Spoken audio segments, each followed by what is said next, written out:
Hey guys, how are you today? Quick rant before we dive into today's chaos.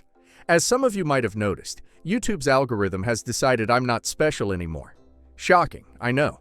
So now if you don't like, comment, or do a little backflip in the algorithm's honor, this video might just vanish into the void, never to be seen again. Seriously though, even a hi or "this is wild" in the comments helps way more than you think. It tells YouTube, hey, people actually like this channel. Maybe don't hide it from everyone. That can really help push my videos out to a wider audience, not just to my subscribers. So if you enjoy these stories and want to support the channel, that's the best way to do it. Now grab a drink, get comfy, and enjoy the drama. You won't want to miss this one. Okay, this is the first time I've ever posted on here. I'll start off by saying that I do not condone anyone blowing off their child support. I feel that is important to mention, and you will see why. I 36, female married to my husband 36 male. We'll call him Ben. Ben has an ex that he was with for 12 years on and off. She is 35 female, and we'll call her Karen. Ben and Karen have 4 kids together. The first child is the only reason why Ben married Karen in the first place. Ben and I just had our 3-year anniversary in August. Anyway, a couple of years before Ben and I got married, I had bought a car. It was nice, but definitely nothing fancy.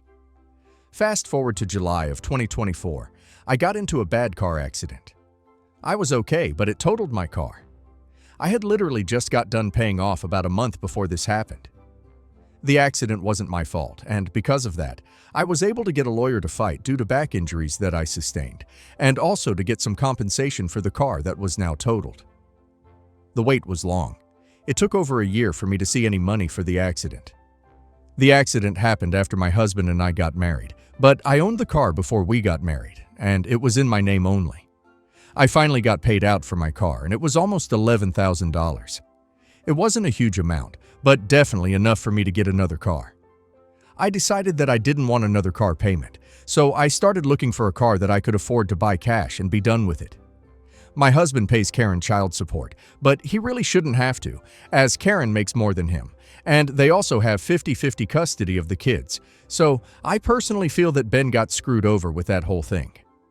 We recently fell on hard times as the business that my husband and I were trying to build ended up failing after about a year and a half of us trying really hard. So now we're out of work for the moment, and my husband had fallen a little behind on his child support payments. When I say that, I mean that he is only 1 month behind. I ended up finding a great deal on a 2017 Nissan Maxima, and I bought it with my settlement money.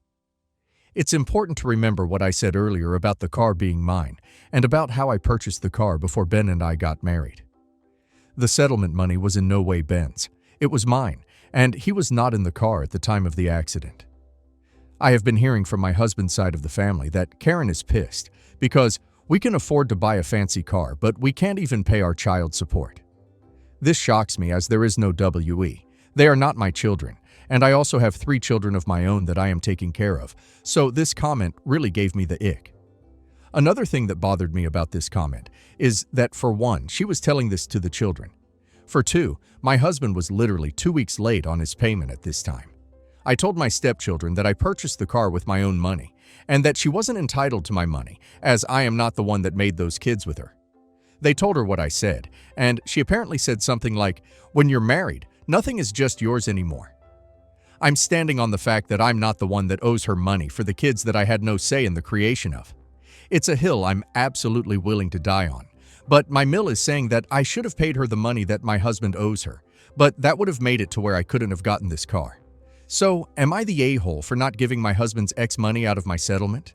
Update: Karen has officially lost her mind. After finding out I bought a used 2017 Nissan Maxima with my own settlement money from a car accident that happened when I was alone in my own car, which I owned before marrying Ben, she went ballistic. She's been running her mouth to everyone saying we care more about fancy cars than her children's well-being. But now she's taken it even further. She actually sent us a letter. A typed, printed, hand-delivered letter that she signed at the bottom like she's Queen Elizabeth or something. In the letter, she said she's deeply disappointed and disgusted that we would prioritize buying shiny new vehicles over ensuring the welfare of innocent children. She said she is appalled at our lack of moral obligation and stated that if I have the means to purchase luxury, then we surely have the means to contribute to what is owed. And yes, she ended the letter by saying, if we do not rectify this immediately, she will be taking us to court. She literally threatened legal action because I used my own personal injury settlement to buy a car after totaling mine last year. Let me remind you again. I was the one in the accident. The car was mine before marriage, the money was legally mine, and the vehicle is titled in my name only. Ben wasn't even in the car, and he's only 1 month behind on child support, which he is already working to catch up on. Karen has completely lost the plot. She wants me to sell my car to pay money she believes she is entitled to, and she has the audacity to put that in writing like it's some righteous crusade. My mother-in-law is still saying I should just pay her to avoid escalation, but I am not giving up what's mine to appease someone who has been hostile since day one. If she wants to waste time and money suing us, let her. I'll gladly bring that letter into court, along with every document showing this is not, and never was, her business. So, no, I'm not selling my car. I'm not handing over a cent. Not the a-hole. The absolute audacity of this woman to demand OP sells her car, that she bought with her settlement from an accident she had nothing to do with, is beyond delusional. She's not entitled to OP's money or her property. I hope OP frames that letter and bring it to court if she actually tries. This is not about child support. It's about control. And now let's hear community's opinion. If you have money for a car, you have money for me. That's basically what her letter says. Not the a-hole. She's trying to shame and manipulate you because she thinks being the ex with kids gives her moral leverage. It doesn't. She's not owed a dime from you. Let her spend money on a lawyer just to be laughed out of court. You didn't make those kids. You didn't marry her. You didn't miss the payment. But somehow you're the villain? Nah. She's mad she can't control you the way she probably used to control Ben. Don't fold. Not the a-hole. Your mother-in-law saying you should pay to avoid escalation is exactly why people like Karen escalate. Because someone always caves. Good on you for holding the line. You've done nothing wrong. Let Karen burn her money on lawyer fees. The entitlement is unreal, not the a-hole. My husband and I both came into our relationship with children. My child lives with us full-time, and I receive child support. My 2 stepkids live with their mother. One is in college now, though, and my husband pays child support. We're all very geographically distant, but everyone is involved to the extent they can be. All of us are lower middle class, with similar incomes and cost of living. I started a savings account for my son just after I split with my son's father, roughly 10 years ago. I budget the child support separately, and any remaining child support money goes into my son's savings account. When I told my ex I was doing this, he voluntarily started sending a bit more child support to up what would go into savings. I put 50% of all my son's holiday money in there, and his dad occasionally tosses a bit more money at it too. The plan is to gift this money to our child upon some as of yet undetermined adult life event. I project this account will be somewhere between $20,000 and $25,000 by the time my son graduates high school. My husband is gifted 2 years of college tuition and all major living expenses for that time to each of his 2 children, paid through a work-related benefit. He doesn't have any additional savings set up for them, though, and I don't know if their mother does either. It's highly likely that she doesn't, as saving has never been one of her strengths. So I was complaining about a banking error in my son's savings account when my friend made a comment about how unfair it was that my son would eventually be given this large sum of money, while my stepkids will not. I was more than a little taken aback. I explained that the savings account for my son had never used joint household money for funding and came directly from his child support I received from his father. It had nothing to do with my husband or my stepkids. She was still quite angry and insisted it was wrong not to be strictly equitable no matter where the money came from. Now I'm not sure what to think. I've always viewed it more like I was saving my son's own money for him. The child support was never mine or my husband's. My stepkid's mother was equally as capable of doing something similar with the child support she received, especially given that she has always received significantly more in child support than I did. On the other hand, it certainly isn't my stepchildren's fault if their mother didn't do this. It is very likely that they would see this as being unfair and mean too. I'm not willing to short my son, and I'm also not interested in being viewed as the stereotypical wicked stepmother, but I can't make $40,000 appear out of thin air in the next several years. So, would I be the a-hole if I continue with my plans to save and gift my son this large sum of money without doing the same for my stepkids? No a-holes, except for your friend who got snippy about things. You and your ex-husband have done the best by your son that you can. You and your current husband are also taking care of his sons as best you can. The situations are not always going to be equitable. Your ex-husband certainly doesn't owe your stepsons anything. Wanting to leverage the ability to take care of your son with child support funds is laudable, not a-hole behavior. Not the a-hole. I think it's great that you're viewing the child support money as money that always belonged to your son. While you should support your stepchildren how you can, you don't have to be responsible for their financial future. That's the job of their mom and dad, especially since both parties are still in the picture. Not the a-hole. That child support money was for that child, not just any child. It's not like you took money meant to be a gift to all the kids and are giving it to one. You said at least one of the stepkids is in college, so I imagine they would be mature enough not to be bothered at all. Friend needs to mind their own business. I, 18 female, am the oldest of 3. I have a twin brother and another who is 16. I'm going to call him Matt, his nickname during this. I have my own apartment with my fiancé, 18 male, since we graduated high school 1 year ago. My apartment is situated downtown, and there's a lot of buses since it's also next to my school and a high school. My twin brother lives with his best friend in another city, and Matt was living with my mother until today. My dad divorced my mom when my youngest brother was 3, and we never talked to him again. Matt was always a bit of a delinquent and would always disrespect everything and everyone. My mom never did anything about it, but earlier today, my mom caught him smoking and drinking in his room. She kicked him out because of it, and he only had the time to get a bag of essentials. He can go back to get all of his things later. Matt decided to come to my apartment by bus, and I let him in. I was wearing a sports bra, top, and a pair of basketball shorts. It's my favorite outfit, and I wear it a lot. After we talked for a bit, I decided to let him stay the night and told him we would talk more tomorrow since I needed to take care of my fiancé, who got into a minor accident a couple of days ago. While I was walking to my room, he yelled at me how I shouldn't wear such things because it made me look like an easy girl. I got really mad but decided to not say anything. I took care of my fiancé for a bit before going back into the living room and finding my brother eating and making a mess all over my couch while listening to his show really loud. I was getting even more annoyed and decided to tell him my terms in the moment instead of waiting. I told him if he wanted to stay, I can't let him stay free like that, and I don't get money since he dropped out of high school. I told him I'd give him 1 month to find a job, and he needs to sleep on the couch, and he can only bring his clothes since we don't have a place for the rest of his things, and that in 1 year, I want him gone. He told me I can't kick him out or force him to do anything, especially when he needs to sleep on the couch. Like he said, like a dirty dog. And then he called our mom, who is for stupid reasons on his side, and she started calling me a selfish bee. I think I might be the a-hole for potentially kicking him out, since he is my brother, but I'm not his caretaker or legal guardian. I don't have time, energy, or money to deal with him. Not the a-hole. If your mother is so on his side, she can take him back and deal with him. I, for one, would not allow someone who disrespects me like that in my own home, be it my brother or Santa Claus. Not the a-hole. Holy hell, not the a-hole. You're not his parent, and your terms are reasonable. He's both freeloading and being a jerk. In life, you should avoid that, but you can possibly get away with one or the other. He just had to go for both. Not the a-hole. Your mom just kicked him out, so she can get off that high horse and cease berating you for something she's responsible for and unwilling to be held to account.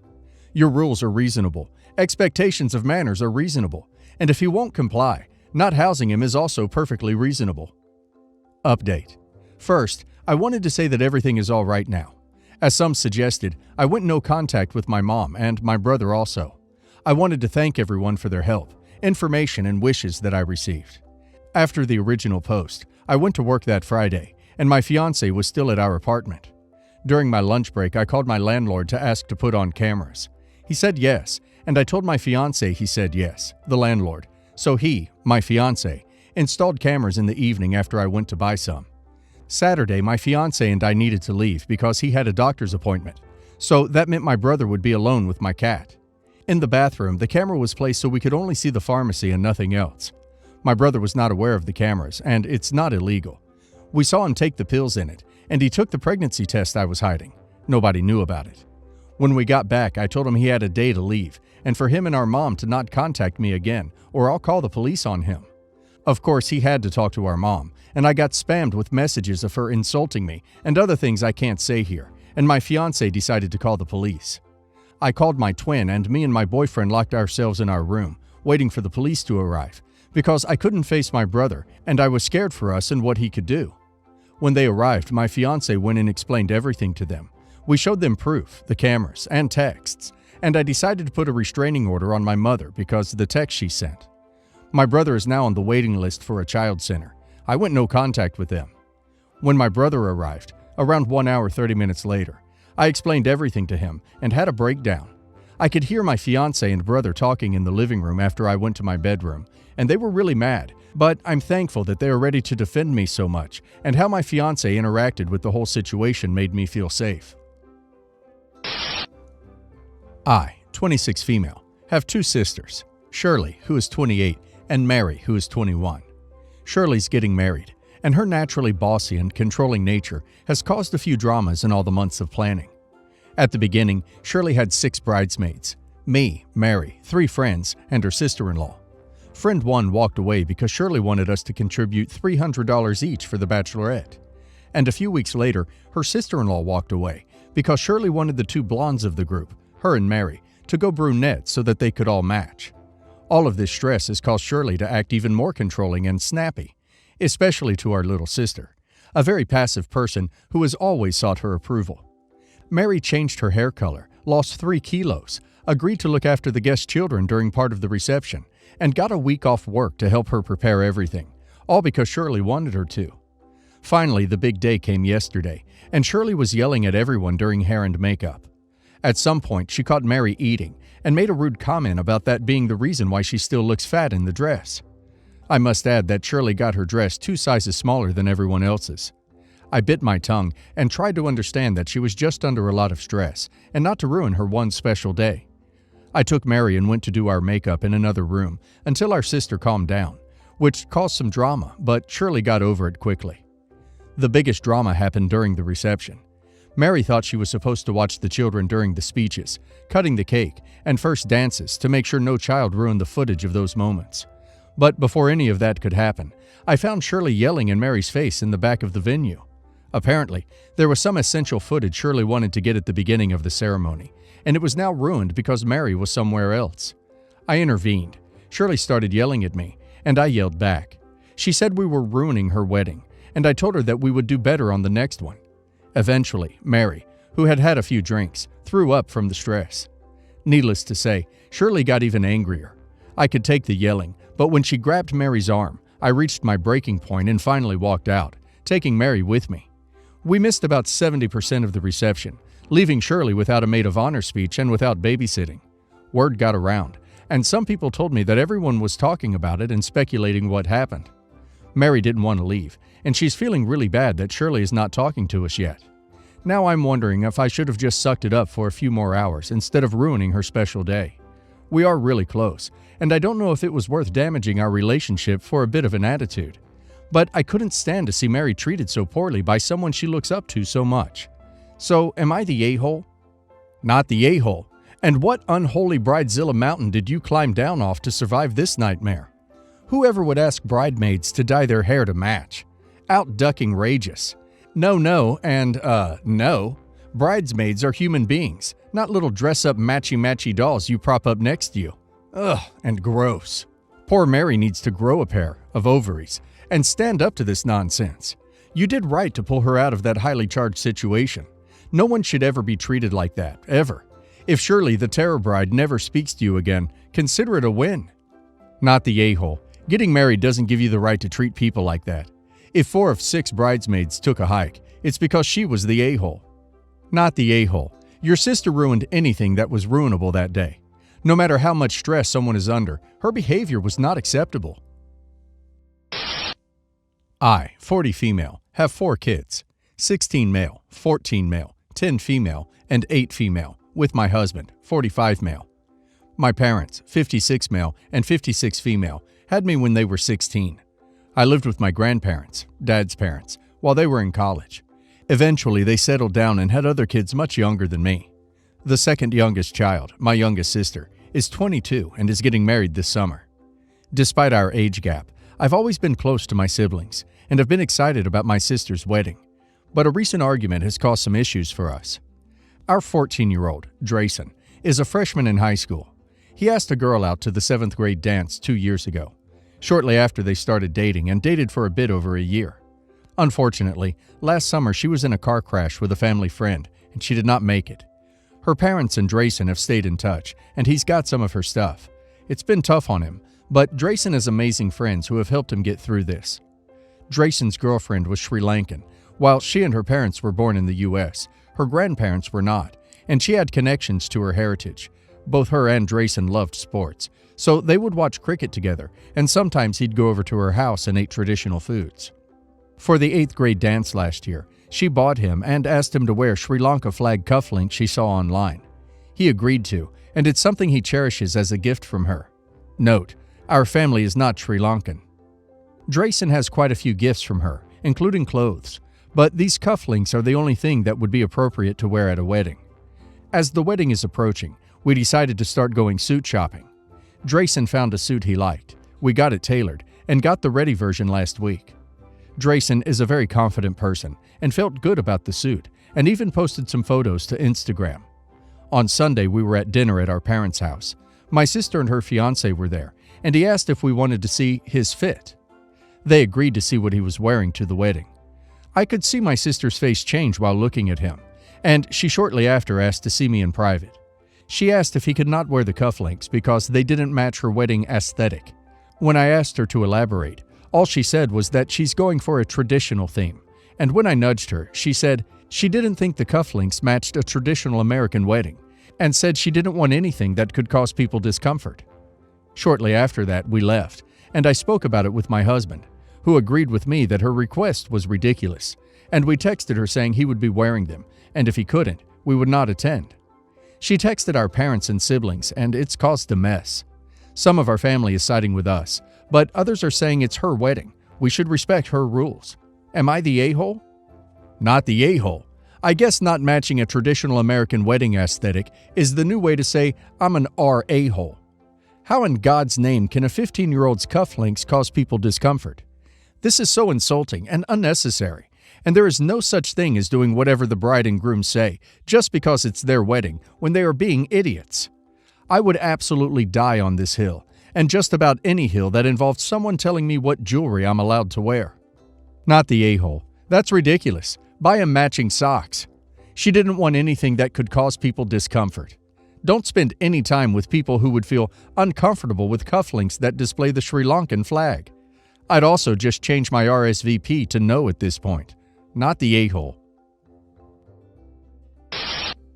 So, my girlfriend and I went to the beach last Thursday, and on Friday night, after a wonderful day of swimming and hanging out and enjoying our favorite beach, we went to our favorite restaurant and had a great meal. When we were done eating, we walked onto a pier near the restaurant and watched as the sun set. The atmosphere was very romantic, and we had been dating happily for nearly 5 years. Judging the moment to be perfect, I got down on one knee and proposed. She said yes, and was over the moon happy and excited, and we didn't even leave the pier for another 2 hours because she didn't want the moment to end. She spent the rest of the weekend on cloud 9, and we finally pack up and go home. Here's where the problem starts. She personally tried to call her parents on Friday night after it happened, but it was bad timing for the parents to talk. After trying again Saturday, she's decided we'd tell them in person instead. So we waited for Sunday. We make a cute card for them to surprise them and give them it. Their reaction isn't particularly enthusiastic, but no big deal. At first, we thought it went well on the whole, but then her father says, "Wait a minute, you need to ask my permission before you propose." So he decides I need to redo the proposal at a large family get-together next week and publicly ask to talk to him before doing so, and then propose in front of the whole family. I wouldn't mind that much, but this will basically erase our previous perfect, real proposal with a fake proposal to suit his desires. Presently, I'm considering just going along with the request to keep things from getting escalated in a negative way, and I'm positive if I just do what he wants, he'll leave it alone after that. But if I'm honest with myself, I am livid that he ducked up our perfect engagement weekend for his personal preference. and I'm not sure how to proceed without blowing up my relationship with her parents, which has been pretty good up to this point. Suggestions are welcome. Am I the a-hole? Not the a-hole. The dad is the a-hole. But for the sake of peace, I would ask your fiancée, does she want to stand her ground with you and keep your private proposal? Would she prefer to do a public proposal? Whatever you decide, if you two are a united front, then the family can't do anything. Not the a-hole. While he may leave the proposal issue alone, you're giving him exactly what he wants, which is a bad precedent to start. Imagine down the road when, and if, you guys have kids. I can bet your father-in-law will want a whole charade made for the announcement of the pregnancy. I wouldn't redo the proposal. Not the a-hole. What the duck are you actually considering doing? A second fake proposal just to appease your future father-in-law's ego? It's such an outrageous and disturbing concept. If you do this, you'll forever be controlled by him. Set healthy boundaries now. You're both happy with the perfect proposal, and that's all that matters. You can apologize to him for not asking his permission, but leave it at that.